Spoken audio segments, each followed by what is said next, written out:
নিলামের ৯ কোটি ২০ লাখ রুপি কি পাবেন মুস্তাফিজ? নিরাপত্তা শঙ্কায় বাংলাদেশ ক্রিকেট দল ভারতে টি-20 বিশ্বকাপ খেলতে না যাওয়ার কথা আন্তর্জাতিক ক্রিকেট কাউন্সিলকে আইসিসিকে জানিয়ে দিয়েছে বাংলাদেশ ক্রিকেট বোর্ড। উদ্ভূত পরিস্থিতিতে গতকাল আইসিসিকে লেখা চিঠিতে ভেন্যু বদলানোর অনুরোধও করেছে বাংলাদেশ। আগামী ৭ ফেব্রুয়ারি ভারত ও শ্রীলঙ্কার যৌথ আয়োজনে শুরু হবে ২০২৬ আইসিসি টি-20 বিশ্বকাপ। ২০ দলের এই টুর্নামেন্টে ভারত প্রথম যে ম্যাচটি আয়োজন করবে সেটিতে ওয়েস্ট ইন্ডিজের মুখোমুখি হওয়ার কথা বাংলাদেশের। শুধু প্রথমটিই নয়, সূচি অনুযায়ী গ্রুপ পর্বে বাংলাদেশের ৪ ম্যাচের সব কটিই ভারতে, ৩টি কলকাতায়, ১টি মুম্বাইয়ে। প্রশ্ন হচ্ছে, টুর্নামেন্ট শুরু হতে বাকি মাত্র ১ মাস। এমন সময়ে বাংলাদেশের অনুরোধের প্রেক্ষিতে আইসিসি কি করতে পারে? নিয়ন্ত্রক সংস্থা হিসেবে কি করার আছে? মোটা দাগে আইসিসির সামনে ৪টি পথ খোলা। প্রথমত, বাংলাদেশের দাবি মেনে নেওয়া। এক্ষেত্রে টুর্নামেন্টের মূল কাঠামো ঠিক রেখেই বাংলাদেশের ম্যাচগুলো শ্রীলঙ্কায় সরিয়ে নিতে পারে আইসিসি। বিশ্বকাপের মূল কর্তৃপক্ষ হিসেবে সংস্থাটির যে কোনো সিদ্ধান্ত নেওয়ার ক্ষমতা আছে। বাংলাদেশের অনুরোধ রাখা হলে আইসিসিকে তখন লজিস্টিক ব্যবস্থাপনা নিয়ে মাথা ঘামাতে হবে। এক্ষেত্রেও জটিলতা কম নয়।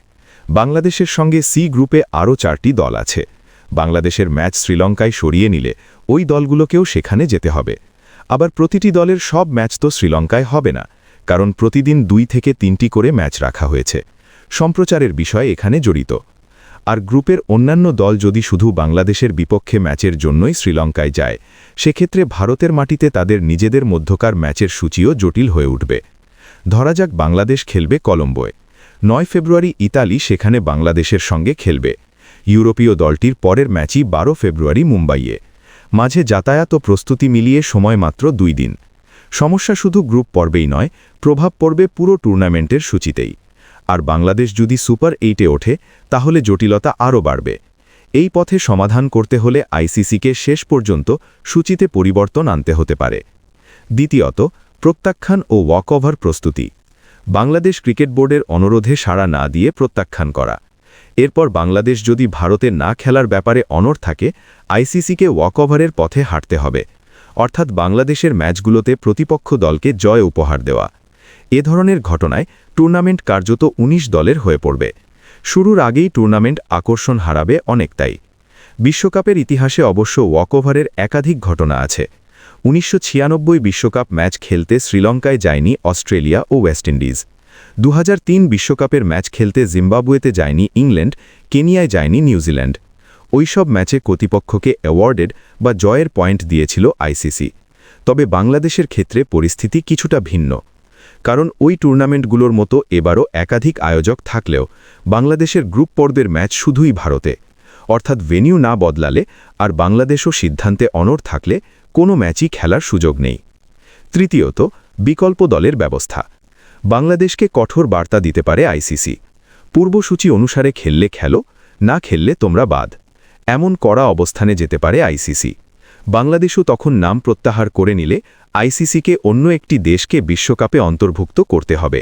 তবে সময় স্বল্পতায় এটি বাস্তবায়ন অনেকটাই কঠিন।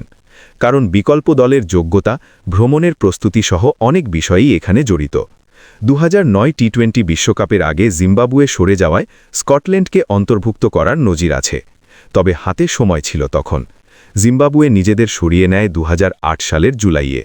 টুর্নামেন্ট হয়েছে পরের বছরের জুনে। মাঝে জিম্বাবুয়ে সরে যাওয়ার পরের সহযোগী দেশগুলোর বাছাই নির্ধারিত ছিল, যেখান থেকে তৃতীয় দল হিসেবে স্কটিশদের বেছে নেওয়া হয়। চতুর্থত, ভারতকে দিয়ে বাংলাদেশকে নমনীয় হতে বোঝানোর উদ্যোগ গ্রহণ। ক্রিকবাজের একটি প্রতিবেদনে বলা হয়েছে, বিশ্বকাপ শুরু হতে মাত্র ১ মাস বাকি থাকায় সূচিতে বড় পরিবর্তন আনা প্রায় অসম্ভব বলে বিসিসিআই বিসিবিকে বোঝানোর চেষ্টা করতে পারে।